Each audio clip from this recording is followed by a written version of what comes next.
2026 বিশ্বকাপ বাছাই পর্বের কনমেবল অঞ্চল থেকে এবার মুখোমুখি হতে যাচ্ছে আর্জেন্টিনা বনাম উরুগুয়ে। আগামীকাল বাংলাদেশ সময় ভোর 5:30টার সময় মুখোমুখি হবে আর্জেন্টিনা বনাম উরুগুয়ে। এখন পর্যন্ত দু দলের হেড টু হেড লড়াইয়ে আর্জেন্টিনার জয় রয়েছে 3টি, পাশাপাশি উরুগুয়ের রয়েছে 1টি, আর 1টি ম্যাচে রয়েছে ড্র। এই ম্যাচটিতেও আর্জেন্টিনা চাবে তাদের সর্বোচ্চ দল নিয়েই উরুগুয়ের বিপক্ষে মাঠে নামতে। বাংলাদেশ সময় ভোর 5:30টার সময় ম্যাচটি শুরু হবে। ম্যাচটি সরাসরি দেখা যাবে ফেসবুক লাইভ, এছাড়া রয়েছে স্পোর্টস ZFI এবং আরও অন্যান্য অ্যাপস। 22শে মার্চ বাংলাদেশ সময় ভোর 5:30 মুখোমুখি আর্জেন্টিনা উরুগুয়ে। এখন পর্যন্ত পয়েন্ট টেবিলের শীর্ষ স্থানে রয়েছে আলবি সেলেস্তারা।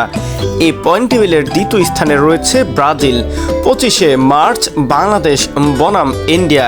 এরপর 26 তারিখে আরও একবার মাঠে নামবে আলবি সেলেস্তারা। সে ম্যাচটির প্রতিপক্ষ হচ্ছে ফুটবল বিশ্বের দুই চিরপ্রতিদ্বন্দ্বী, যাদের নাম শুনলেই ফুটবল ভক্তদের মনে একটু বেশি খেলার জন্য, দেখার জন্য প্রিয়জনতা থাকে, আর সেটাই যেন হতে যাচ্ছে আগামী 26শে মার্চ।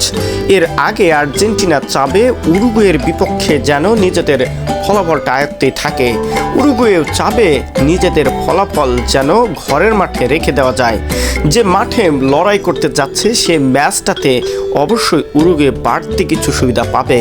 উরুগুয়ের ঘরের মাঠেই লড়াই হবে এই ম্যাচটিতে, তাই উরুগুয়ে চাবে আর্জেন্টিনার বিপক্ষে অন্তত ড্র করে 1-0 হোক বা গোল শূন্য ড্র করে হলেও ম্যাচটিতে ভালো ফলাফল চাবে স্বাগতিকরা।